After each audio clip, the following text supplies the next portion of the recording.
One person hurting another is perhaps one of the oldest and darkest stories of all. And when a man hurts you, the sharp ache you feel in that moment shakes not only your heart, but also the deepest corners of your soul. In the midst of this upheaval, our minds whisper the only path they know. React, demand an explanation, hold him accountable, cry out, asking why. But today I will tell you about a different path, a much deeper and wiser one. This path begins with understanding that dark archetype that Carl Jung called the shadow. Because when a man hurts you, he is actually speaking to his own shadow, and the unexpected response you give will not only confuse him. At the same time, it will place you back at the center of your own power. This is not a game of revenge or manipulation. It is the art of rediscovering your own worth and protecting your inner peace. Now let's pause and think for a moment. When that moment comes, when a wound is reopened by something they say, by their silence, or by an indifferent attitude, what do you instinctively do? You reach for your phone. Maybe you write a long message, explaining everything in the finest detail, telling them how hurt you are. Maybe you call them, trying to suppress the tremor in your voice, asking for an answer, an apology. You beg. You tear yourself apart piece by piece to understand why. All of these reactions are so human, so understandable, but there is something you're doing without realizing it. With every attempt to get an explanation, with every demand for accountability, you hand over your emotional key to them. In effect, you are telling them this: the control of my inner world is in your hands.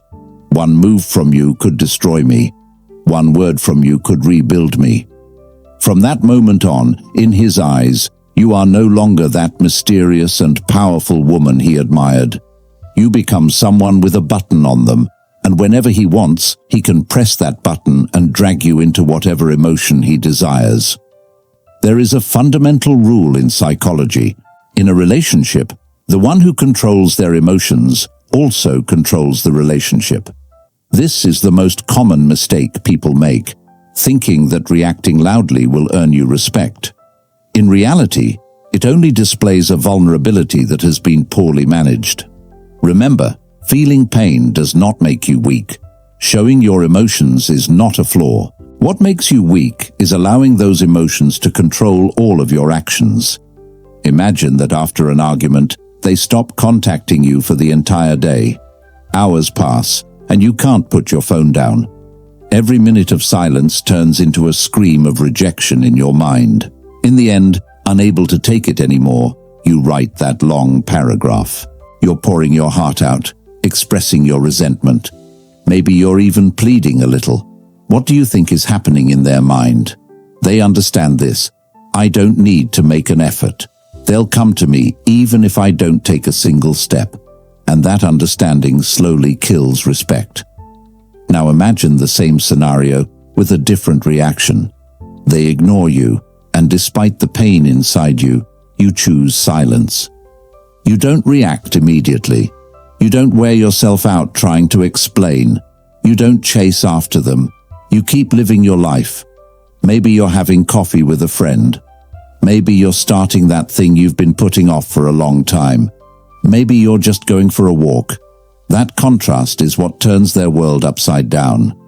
While they're expecting your anxious reaction, they're met with your calmness. Here is the key. What confuses a man the most is not the tears you shed, but your unexpected calm. So why does this happen? Because a man, especially when he has hurt you, consciously or unconsciously, looks for feedback to confirm his power. He wants to see whether he can control your emotions. And when he doesn't get that reaction, another feeling begins to stir inside him. Why isn't uncertainty writing? Why isn't it reaching out? Or do I no longer care about it? What's going on? This uncertainty forces him to move from where he is. It pushes him toward you. It causes him to lose the control he thinks he has. This is where the core teaching is hidden. You don't always have to react. but you always have to decide from which point you are acting, because there are two paths in front of you: to act out of fear of losing them, or to act from the self-love that reminds you that you were already complete and whole before they came into your life. And whenever you choose the second path, you regain your power. I also want you to notice this. Most of the time, we fear that if we don't react, they'll think we don't care about them. That hurts us, because we want them to know how important they are to us. But respect is not earned by crying or begging. Respect is earned by showing that your life does not stop because of someone else's indifference. This is the most powerful confusion you can create, proving that they are not the center of your world. And don't misunderstand my words. I'm not telling you to swallow your pain and turn into a cold stone.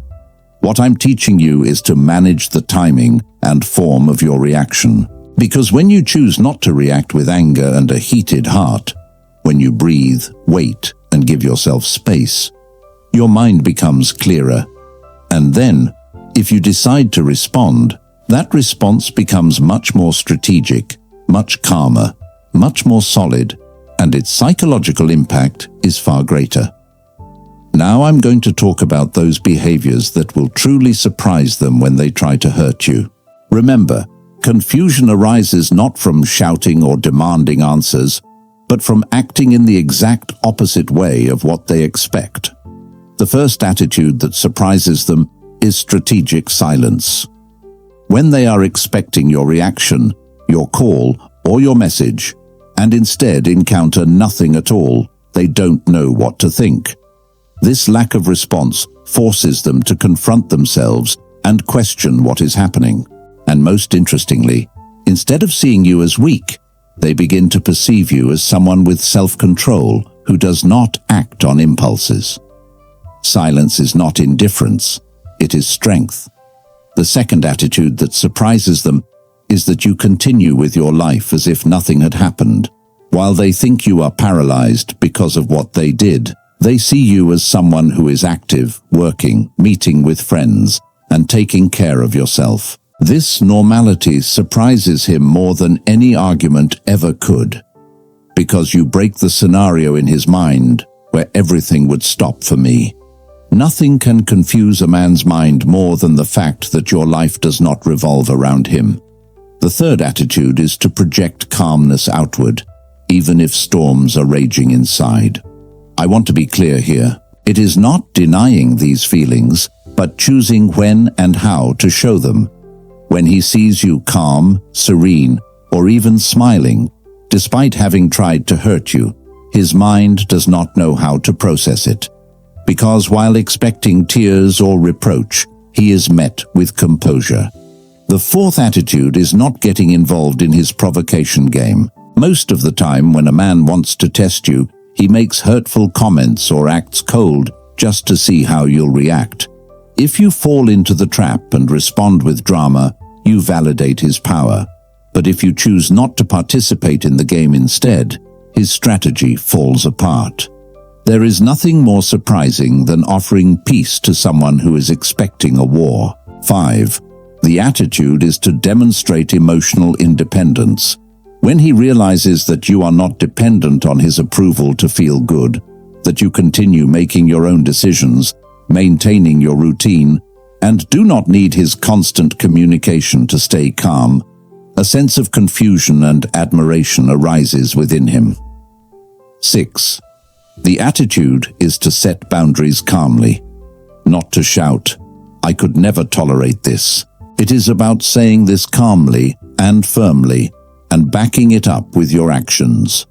For example, if they disappear for days and then come back as if nothing happened, instead of complaining for hours, you can say, "I don't accept this kind of behavior.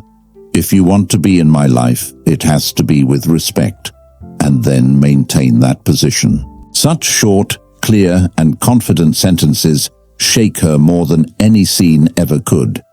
And the seventh attitude is to show that you are more focused not on her, but on your own life purpose. When your energy is spent not on chasing her, but on growing, progressing toward your goals, and taking good care of yourself, she realizes that your world does not depend on her attention, and that realization affects her.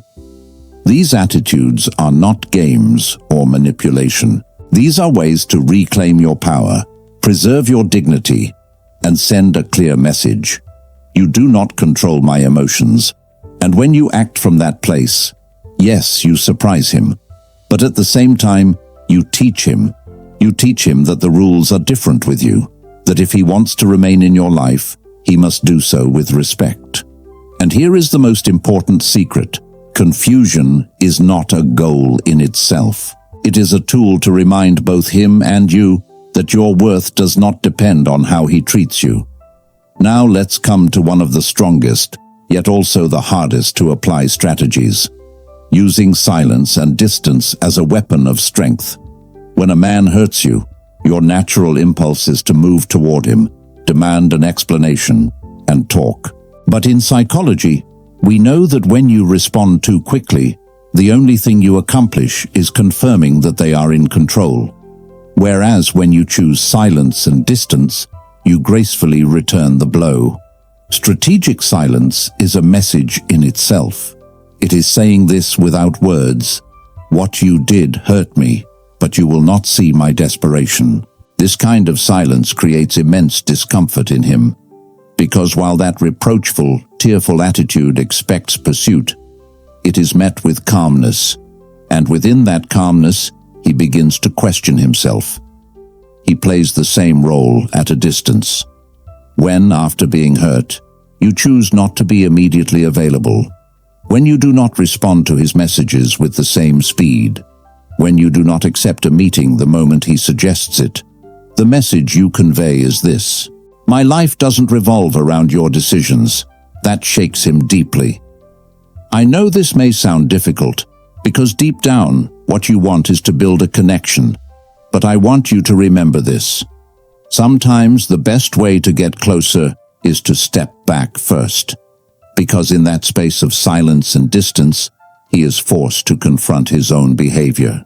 They realize they can't play with your emotions, because you don't allow yourself to be swept along, and that's when they begin to respect you. Silence and distance are powerful tools because they require inner mastery, not external effort. It means choosing your own calm over anxiety. It means reminding yourself that you don't have to chase in order to be valuable. And every time you do this, your energy changes. He notices it, feels it, and believe me, it surprises him far more than any speech ever could. So what happens at the end of all this? You regain your dignity. Because when a man hurts you, the first thing that trembles inside you is your sense of self-worth. You ask yourself, where did I go wrong? Is there something missing in me? And in this realm of doubt, many fall into toxic games, manipulating, competing, taking revenge. And although it may seem as if you regain your power through these tactics, in reality, you lose. Dignity is regained not by acting like someone you are not, but by reminding yourself of who you truly are. Dignity is born when you choose your own peace, when you act in alignment with your own self-love. You do not stoop to their level. You set boundaries calmly. You do not compete with anyone, and most importantly, you pay attention to the voice within you. You speak to yourself with respect and give yourself the value you deserve. Knowing when to leave, when necessary, is also dignity. The moment you realize that your worth does not depend on how they treat you, you begin to rebuild your dignity. And what about that pain you feel? You must turn it into strength. Don't be ashamed of feeling pain. The problem isn't that you're suffering, it's that you believe this pain is a sign of weakness. What shapes a person is what they do with their pain. See pain as a teacher. Instead of asking yourself, why did they do this to me? Ask, what is this experience teaching me about myself? Channel the energy of your pain into something that nourishes you. Exercise, write, or make progress on a project. Every wound can become a new boundary. Every time you say, I will never allow this again, you gain another shield. Use the clarity that pain brings, because pain also illuminates. It shows you where you lost yourself, where you compromised too much. Pain does not have to destroy you. It can transform you into a more conscious and stronger version of yourself. And when the moment inevitably comes when you must respond, do so with grace. Grace is not in fancy words, but in the calmness you choose to express yourself with. While they expect drama, you give them steadiness. Your response is brief and clear. You do not over-explain, because fewer words make their mind work harder, and your actions support your words. Most importantly, your answer is not meant to convince them, but to maintain your own stance. Sometimes the most graceful response is no response at all. Not every attack deserves your energy. Remember, every response is an opportunity to show who you are. How can you sustain all of this in the long term? How do you develop emotional mastery? This does not mean not feeling. It means not allowing what you feel to govern your decisions. You can feel anger, sadness, and disappointment, and at the same time, choose to act with calm rather than impulse. Whenever you feel the urge to react, take a breath. Train your mind with anchors such as, my peace is more valuable. When life doesn't revolve around a man, the wounds he leaves are smaller. Surround yourself with people who lift you up. Make self-observation a daily habit, and remember that your relationship with yourself is the most important one. Because when you are your own priority, no man gets the final say on your worth. In the end, all this effort is not just to manage a relationship, it is to transform that relationship. Relationships do not change because the other person magically changes. They change because you change the way you relate. When he realizes that the woman in front of him no longer gives the same reactions, he is forced to adapt. With these strategies, you break the dynamic of the relationship. You teach him that respect is the only valid currency, and you take back control of your life. This transforms not only your relationship with him, but first and foremost, your relationship with yourself. Because every time you choose strategic silence, every time you set a boundary, every time you prioritize yourself, you're sending yourself a message. I am valuable. I deserve respect. I am enough. And over time, that message turns into a belief. When a woman truly believes she is enough, the whole world begins to treat her that way. Remember, the thing that confuses a man the most is your transformation. Because he expected an anxious, dependent, fragile woman, and instead he found a strong, self-assured, calm woman. That is the real surprise. And when you reach this level, not only your relationships, but your entire life changes. At the end of this journey, you realize that the real goal is not for him to change, but for you to never lose yourself again. Surprising a man when you've hurt him is not a game. It is an act of self-love. This is not about manipulating him. It is about protecting yourself. It is not about punishing him, but about honoring yourself. If these thoughts added something to your life, don't forget to like the video and share your own experiences and thoughts with us in the comments. Your story may inspire another woman who is struggling with feeling alone. For more content with similar depth, you can subscribe to the channel and turn on notifications. Remember, your greatest strength is the calmness you preserve within yourself despite the storms outside. And that calmness is what makes you irresistible.